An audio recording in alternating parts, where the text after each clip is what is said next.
અમીરગઢના ધનપુરા નજીક અકસ્માતમાં 5ના મોત 14 ઘાયલ થયા છે। 10 ઇજાગ્રસ્તોને પાલનપુરની સિવિલ હોસ્પિટલમાં સારવાર અર્થે લવાયા, જેમાંથી 2 બાળકોની હાલત ગંભીર છે। અમીરગઢથી વિરમપુર ધનપુરા ઘર તરફ જઈ રહ્યા હતા। જીપમાં એસટીમાં સવાર 4 લોકો અને જીપમાં સવાર 6 લોકો પાલનપુર સિવિલ હોસ્પિટલમાં સારવાર હેઠળ છે।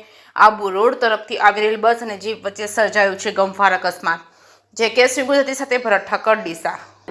અમીરગઢ આગળ કોરોના હોટલ પાસે એક બસ અને બોલેરોનો એક્સિડન્ટ થયેલો છે અને અકસ્માતની અંદર આશરે 5 વ્યક્તિઓ સ્થળ ઉપર જ મૃત્યુ પામ્યા છે અને બાકીના 15 જણા ઇન્જર થયેલા છે। એમાંથી 10 દર્દીઓને અત્રે પાલનપુર જનરલ હોસ્પિટલ ખાતે લાવવામાં આવેલા છે। એમાંથી 2 બાળકો બહુ જ અતિ સિરિયસ છે। એમાંથી એક બાળકને વેન્ટિલેટર પર લીધું છે, બીજા બાળકને ઓક્સિજન ઉપર છે અને ત્રીજો એક બાળકને પણ માથામાં ઇન્જરી થયેલી છે।